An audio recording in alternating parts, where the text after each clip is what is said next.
Prince Harry and Meghan Markle have been battling what are described as highly misleading and baseless claims made against them by the chair of the Centre Baseless charity, according to close sources. Accusations that Harry engaged in harassment and bullying at scale came from Dr. Sophie Chandorka, who chairs the charity co-founded by the Duke of Sussex and Prince Seeiso of Lesotho in 2006 in memory of Princess Diana. In a sensational interview with Sky News, Dr. Chandorka claimed Harry unleashed the Sussex machine after he quit as co-patron last week and branded him the #1 risk to his charity Centre Baseless. Dr. Chandorka claimed that when she raised concerns about lost sponsors, she was told it was an uncomfortable conversation to have with Prince Harry in the room. When asked if donors were leaving because of the prince's reputation, she replied simply, yes. She also alleged that Prince Harry tried to eject her from the organisation. She told Sky News, "There were board meetings where members of the executive team and external strategic advisors were sending me messages saying, 'Should I interrupt? Should I stop this? Oh my gosh, this is so bad.'" The charity, which focuses on tackling poverty and AIDS in Lesotho and Botswana, was plunged into chaos when Harry quit, stating he was truly heartbroken but had no choice following a breakdown in his professional relationship with Dr. Chandorka. The entire board of trustees also resigned in solidarity with the Duke. Centre Baseless appointed Ian Rawlinson, a close ally of Prince William, as a new trustee the same day the Duke of Sussex stepped down. According to Companies House, Rawlinson was appointed as a trustee on March 25th. Rawlinson served as chair of Prince William's Tusk Trust from 2002 to 2013 and remains an active volunteer at the wildlife conservation charity. Accusations continued with talk of Harry's relationship with streaming giant Netflix, saying he allowed his show to wreck a key fundraising event by bringing a camera crew, and further alleged that donors dropped their support because of the prince's reputation after he quit his royal duties. Sources close to the Duke have dismissed these allegations as a deflection from the real issues, claiming that the resignation of Harry and the trustees was a direct result of the chair's management. Claims that the prince's requests were simply nodded through by acolytes on the board were described as completely baseless. Harry is said to be reeling at how his resignation has unfolded. Sources close to the couple insist Dr. Chandorka's account is highly misleading, claiming that the original venue had already changed its terms, resulting in increased costs and forcing the charity to find a new site with help from Harry's friend and polo player Nacho Figueras. Sources emphasise the venue change had nothing to do with Netflix. Chandorka also said that Meghan caused disruption after arriving with tennis star Serena Williams without prior notice. Footage, which circulated online, showed an awkward interaction between the Duchess of Sussex and Dr. Chandorka at a polo match for the charity Centre Baseless. Some have alleged it shows Meghan's controlling nature, as she instructs Chandorka on where to stand. The doctor claimed Harry later asked her to issue some sort of statement in support of the Duchess, following media criticism of Meghan's behaviour on stage, which she refused. She stated, "We cannot be an extension of the Sussexes." She also accused the prince of appointing a board member without consultation, describing one instance where Harry announced a new appointment with immediate effect during a meeting, leaving everyone shocked and quiet. The Sussex storm rages on. Prince Harry and Meghan Markle are once again locked in a fierce public battle, this time, fighting back against what they call baseless claims.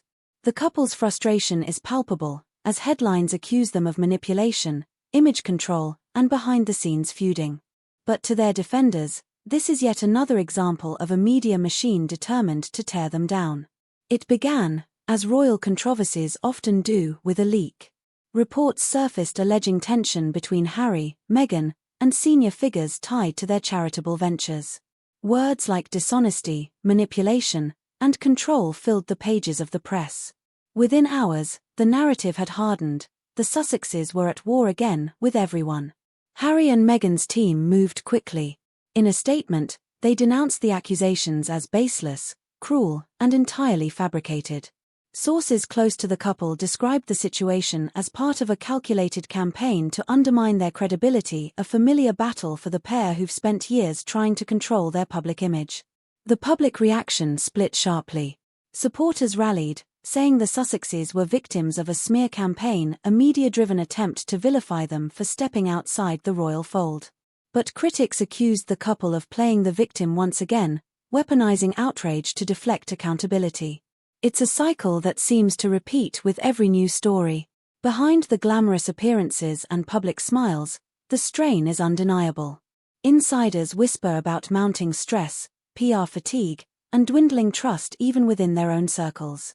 Every new headline chips away at the brand Harry and Meghan have built, one rooted in compassion, activism, and control of their narrative. And yet, control is slipping. This bitter row isn't just another scandal, it's a defining moment. For the Sussexes, it's about survival in the court of public opinion. For the palace, it's about vindication. And for the public, it's a spectacle of loyalty, power, and perception, the very elements that have always defined royal life. As accusations fly and denials echo, one truth remains: Prince Harry and Meghan Markle are fighting battles on multiple fronts, against the press, against perception, and perhaps even against themselves. The claims may be baseless, but the consequences are very real. In the end, the question is not just who is right, but who the world chooses to believe. Royal commentator Kinsey Schofield appeared on GB News Breakfast to discuss the accusations against Prince Harry, as well as 5 years since Megxit, where the Duke and Duchess of Sussex left the UK. 5 years, Kinsey, who would have thought? I know. I don't think I would have predicted as many negative things as have happened. I guess, I don't know, that there's a million better ways to say that, but I think I'm surprised by all of the negative issues that the Sussexes have had. I mean, there's been way more highs or way more lows than highs, and the shift in American media, I think, has been ridiculous. But we're seeing, we had a big interview here yesterday on Sky News with the female chair of the charity in South Africa that he founded in memory of his mother. And what happened there?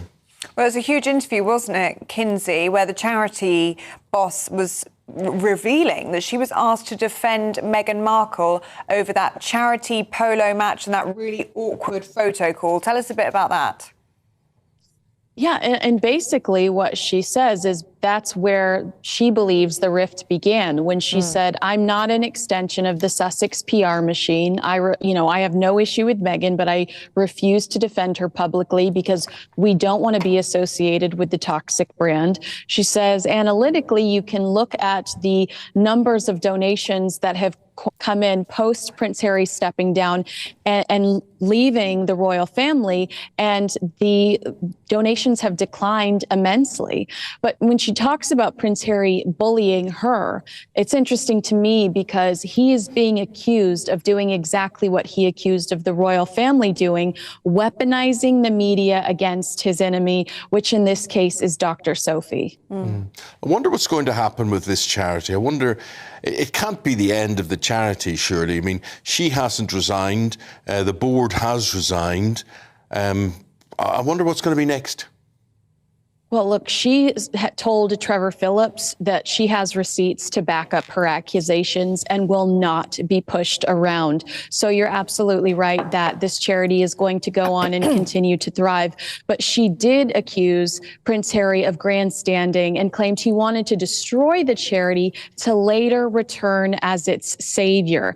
But talking about, the last 5 years, this isn't Harry's only issue with the charity in the last 5 years. African Parks charity is still under investigation for issues that have happened there. Prince Harry heavily involved in that charity, whether it be, assault on women or death. There was one woman that was basically trampled. They trampled her baby to death. So it's just a lot that Prince Harry and Meghan Markle have to deal with PR-wise coming up in the next few weeks. And I know that Meghan would prefer to focus on, as ever, versus some of the chaos surrounding their charities. Well, this has completely overshadowed that, hasn't it, Kinsey? Good to see you this morning. Thank you so much. Yeah, just could I say before you go, I'm talking to Kinsey. Where is she going? Right. She's back. Kinsey. I didn't realise until I saw on your social media that it was a significant birthday for you. You had a big birthday over the past few days. I'm geriatric now. I get a deal when I go to diners. If I eat before 6 p.m., I'm 40. You don't look it. You don't look it. Thank you, sir. Did you do anything nice you want to share with us? I went whale watching. Typical Tuesday for me. I'm a naturalist now. So next time you come see me, Eamon and Ellie, and I'll take you whale watching in Los Angeles. Yes, we'd love that. Absolutely. We'll do the show from a boat and look at some whales together. Okay. Thanks, Kinsey. I love it. Thank you. And happy birthday. Many happy birthday. returns. Thank you very much. Thanks so much.